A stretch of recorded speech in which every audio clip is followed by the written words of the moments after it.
AlekGo is all about working together. He's a very inspiring young man. He joins us right now. His name is Aleksandar Golijanin. And hello, welcome. Thank you very much for having me. Can I ask how old you are? Certainly. I just turned 27 in January. Okay. Yeah. You're just giving hope. You're giving hope to this world because the things you do at the young age of 27, very exceptional. One of your quotes, "I decided to act on the change I wanted to see." Absolutely. That's beautiful. What does that mean to you? So when I identified this was a route I wanted to take, I realized a lot of stuff, people know what's going on in the world, but they usually take the approach of arguing about it on social media. And maybe sometimes there's restrictions or obligations that don't allow them to act on the change that sometimes they see. So early on, I wanted to identify ways I could go about making that tangible impact, making that change there. Okay. And that's kind of how I decided to go about with the AlekGo. Okay, so when did AlekGo begin for you? I mean, I know you've been thinking about this probably all your life. As a young man, teenager, you wanted to change the world, but the actual AlekGo, when did it start? It started when I was 23 in college. But it goes all the way back to me being very privileged and grateful for being given the opportunity to grow up in Canada and grow up Canadian, because had I not or gone elsewhere, I probably wouldn't be the person I am today.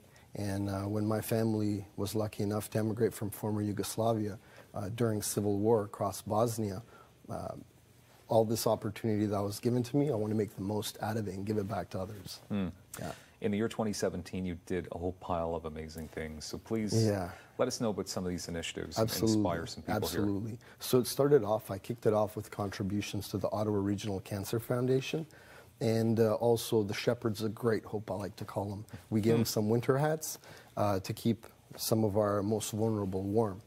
After that, I had a really cool opportunity to go to Colombia. And in Colombia, I had a chance to work with elderly women with mental and physical disabilities, as well as a children's orphanage.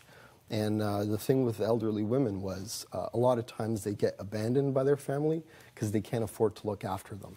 So it was a really cool experience where we just painted nails, gave them flowers, make them feel wanted and kind of loved, right? It was a really cool experience. I really enjoyed it. Amazing. This picture, I believe this is probably in the Dominican Republic.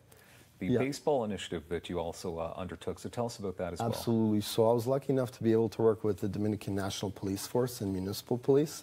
And what we did is we collected lightly used baseball equipment within Ottawa, Toronto, and Montreal. So people donated, small businesses contributed, and it was really cool because we got to redistribute this in northern parts of the Dominican, in Puerto Plata. And a lot of these areas are in extreme poverty. And the children, unfortunately, sometimes get taken advantage of by criminals. So it was a good way to kind of engage them and give them some positive memories to look back when they look back. It's incredible because the next thing I'm going to bring up here, I don't even understand how you did this. You helped free an innocent woman down in the Dominican Republic. How did you do that? So like I said, I was lucky enough to work with the National Police Force, Municipal Police, but also had a reporter with us, and we later aired on their national TV news. But in this jail that I got to tour, it was more like a concentration camp, to be honest with you. It was remarkable, unbelievable. The women don't get food unless it's brought from the outside. They don't get drink to water or anything like that unless it's brought from the outside. And this one lady we had a chance to talk to, she told us how, believe it or not, she was sentenced to jail by a judge for provoking her husband to attack her with a knife and almost kill her.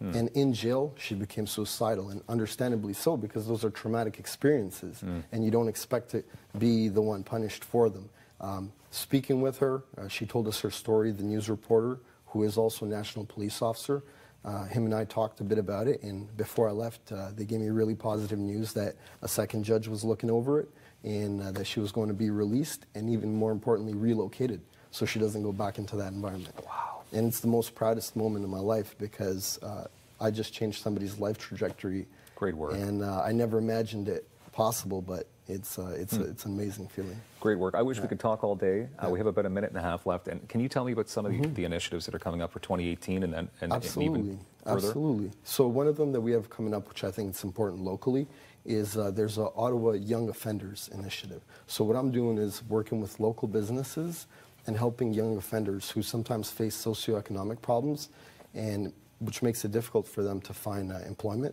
we're going to work with local businesses to find them jobs. And it goes beyond just getting them jobs because they build the skills they need to succeed later on in life. There's also a women's shelter initiative that I want to have going on across high schools in Ottawa.